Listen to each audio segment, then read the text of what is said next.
തെരഞ്ഞെടുപ്പ് പോലെയല്ല. യഥാർത്ഥത്തിൽ എന്താണ് കോൺഗ്രസിന് സംഭവിച്ചത് എന്നുള്ളത് കോൺഗ്രസ്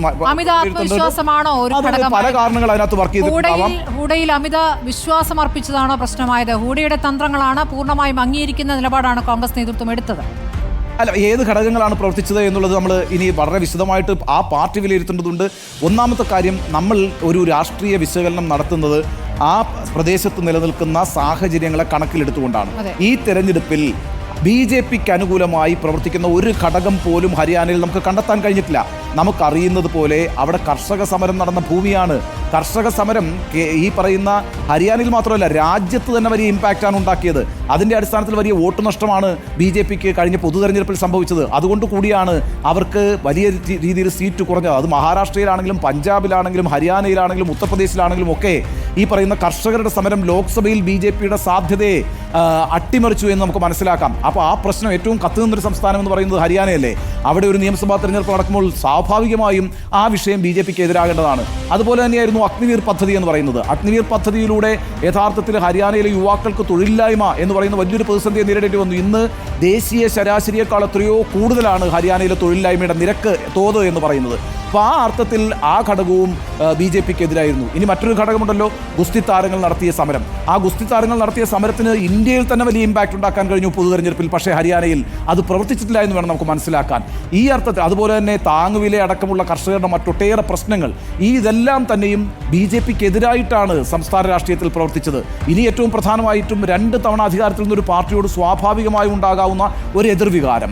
ഈ കാര്യങ്ങളെല്ലാം ഒരുമിച്ച് പ്രവർത്തിക്കുമ്പോൾ സ്വാഭാവികമായും ഹരിയാനയിൽ കോൺഗ്രസിനൊരു മുൻകൈയുണ്ട്, മേൽക്കൈയുണ്ട് എന്ന് നമ്മൾ വിലയിരുത്തിയിട്ടുണ്ട്. ആ മേൽക്കൈയെ അട്ടിമറിക്കും വിധത്തിൽ എന്താണ് ഗ്രൗണ്ടിൽ സംഭവിച്ചത് എന്ന് മനസ്സിലാക്കണമെങ്കിൽ ഇനി വലിയ രീതിയിൽ നമ്മളൊന്ന് അതിനെ വിശകലനം ചെയ്ത് പഠിക്കേണ്ടതുണ്ട്. എക്സിറ്റ് പോൾ ഫലങ്ങളും കോൺഗ്രസ് വലിയ മുന്നേറ്റം ഉണ്ടാക്കുമെന്ന് തന്നെയായിരുന്നു. അതിൻ്റെ ഒരു ആത്മവിശ്വാസം കോൺഗ്രസ് ഉണ്ടായിരുന്നു. പക്ഷേ സൈനിയിലൂടെ BJP ലക്ഷ്യമിട്ടത് OBC വോട്ടുകളുടെ ഏകീകരണമാണ്. അത് സംഭവിച്ചോ എന്നുള്ളതാണ്. ജാട്ട് കോട്ടകൾ ഒഴിച്ചുള്ള മേഖലകളിൽ BJPക്ക് ഈ പിന്നാക്ക വോട്ടുകൾ ഏകീകരിക്കാനായിട്ടുണ്ട്. ഒറ്റയ്ക്ക് നിന്ന് വിജയിക്കാമെന്ന അമിത ആത്മവിശ്വാസം കോൺഗ്രസ് തിരിച്ചടിയായോ? അല്ല, അവിടെ അവർക്ക് കൂട്ടാവുന്ന ആകപ്പാടെ കൂട്ടത്തിൽ കൊണ്ടുവരാവുന്ന ഏക പാർട്ടി എന്ന് പറയുന്നത് ഇന്ത്യ സഖ്യത്തിന്റെ ഭാഗമായിട്ടുള്ള ആം ആദ്മി പാർട്ടിയായിരുന്നു. ആം ആദ്മി പാർട്ടി ഒരു വലിയ ഇമ്പാക്റ്റ് ഉണ്ടാക്കത്തില്ല എന്ന് തന്നെയാണ് കോൺഗ്രസ് വിചാരിച്ചത്. യഥാർത്ഥത്തിൽ വലിയ ഇമ്പാക്റ്റ് ഉണ്ടാക്കിയിട്ടുമില്ല. കാരണം എന്താണെന്ന് വെച്ചാൽ ആം ആദ്മി പാർട്ടി ഈ പറയുന്ന 89 മണ്ഡലങ്ങളിൽ മത്സരിച്ചു എന്നുള്ളത് ശരിയാണെങ്കിൽ കൂടിയും അവരുടെ ഒരു വോട്ട് എന്ന് പറയുന്നത് 500 മുതൽ 1000 വരെയോ 1200 വരെയോ ഉള്ളതാണ്.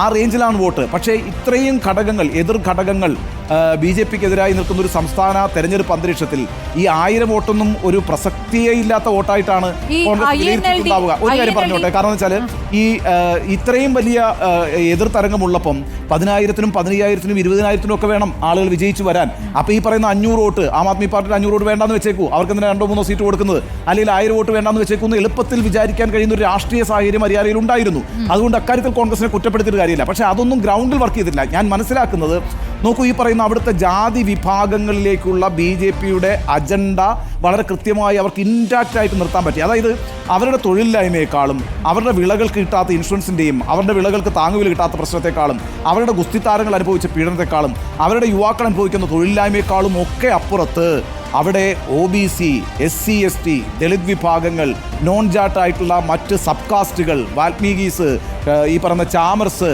അങ്ങനെയുള്ള വിഭാഗങ്ങളൊക്കെ തന്നെയും BJPയുടെ ഫോൾഡിൽ ഇപ്പോഴും വളരെ ശക്തമായി നിൽക്കുന്നു എന്നുള്ളതാണ്.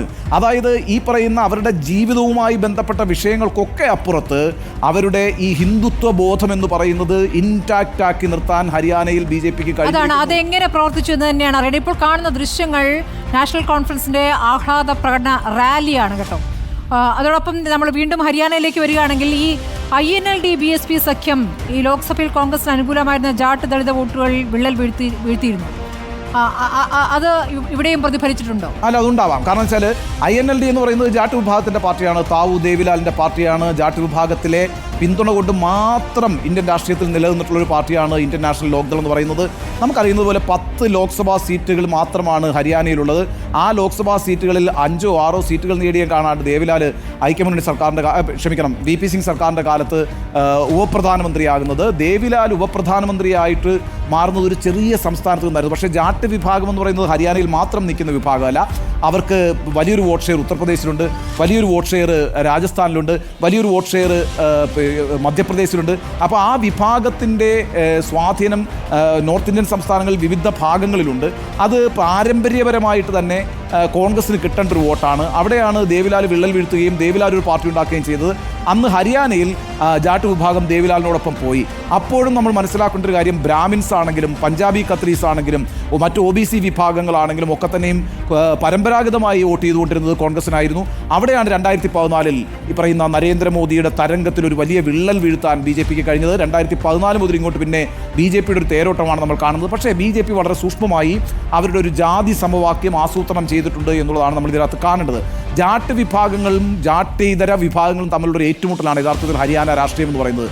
ജാട്ട് വിഭാഗം എന്ന് പറയുന്നത് 27% ഉള്ളൂ, ബാക്കിയുള്ള 73% മറ്റു വിഭാഗങ്ങളാണ്. പക്ഷേ ജാട്ടുകൾ ഒരു പ്രത്യേക ബ്ലോക്കായിട്ട് നിൽക്കുകയും അവർ പല രീതിയിൽ രാഷ്ട്രീയ ഒരു ബ്ലോക്കായി നിന്നുകൊണ്ട് ചില പാർട്ടികളെ ജയിപ്പിക്കുന്ന വഴി ഒരു അധികാര ശക്തിയായി ഹരിയാനയിൽ നിൽക്കാൻ അവർക്ക് കഴിഞ്ഞിട്ടുണ്ട്.